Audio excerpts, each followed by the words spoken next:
भाजपचे राष्ट्रीय अध्यक्ष कोण होणार याची चर्चा जोरदार सुरू झालेली आहे।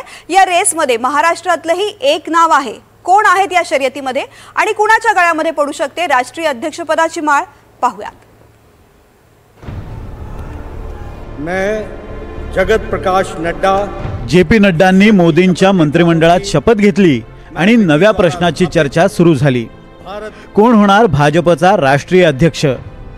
भाजपमध्ये एक व्यक्ती एक पद ही पद्धत असल्यानं नड्डांनंतर भाजपच्या राष्ट्रीय अध्यक्षपदाची धुरा नेमकी कोणाकडे जाणार याच्या चर्चा सुरू झाल्यात। या चर्चेत आघाडीवर नाव आहे ते विनोद तावडेंचं। सध्या भाजपचे राष्ट्रीय सरचिटणीस असलेल्या तावडेंच्या दिल्लीतल्या कामगिरीवर पक्ष नेतृत्व खुश आहे। अखिल भारतीय विद्यार्थी परिषदेचा कार्यकर्ता ते राष्ट्रीय सरचिटणीस असा तावडेंचा राजकीय प्रवास आहे।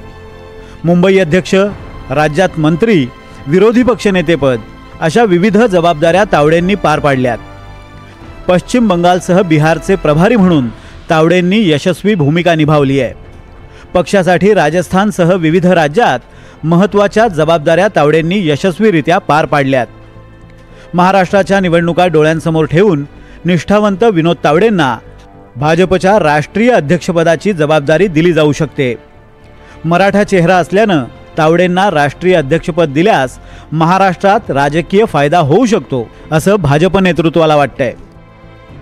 भाजपमध्ये राष्ट्रीय अध्यक्ष बदलाचं वारं वाहत असतानाच चंद्रकांत पाटलांनीही तावडेंबद्दल एक सूचक वक्तव्य केलंय। विनोदजी तावडे हे एक कर्तृत्ववान व्यक्तिमत्व आहे। जिथे पाठवू त्या ठिकाणी यश कसं मिळेल यासाठी सगळा बारकाव्याने ते प्रयत्न करतात। म्हणजे महाराष्ट्रामध्ये 95ला ते सरचिटणीस झाले, लगेच 4 वर्षांनी मुंबईचे अध्यक्ष झाले आणि आताही ऑल इंडिया सेक्रेटरी म्हणून गेले, ऑल इंडिया जनरल सेक्रेटरी झाले। आणि आपण टी व्हीवरून पाहतो की आज सगळा पक्ष चालवण्यामध्ये त्यांची मोठी भूमिका आहे आणि त्यामुळे केंद्र ठरवेल त्यांना काय द्यायचं। खूप ऑप्शन्स हे त्यांच्या बाबतीमध्ये चर्चिले जातात। ते काहीही झाले तर मोठेच होतील आणि त्यामुळे मला खूप आनंद होईल। विनोद तावडेंसोबतच ओम माथुर, सुनील बन्सल आणि के लक्ष्मण या नेत्यांचीही नावं चर्चेत आहेत। ओम माथुर सध्या राजस्थानमधून राज्यसभेचे खासदार आहेत। RSSचे प्रचारक म्हणून सुद्धा त्यांनी यापूर्वी काम केलंय।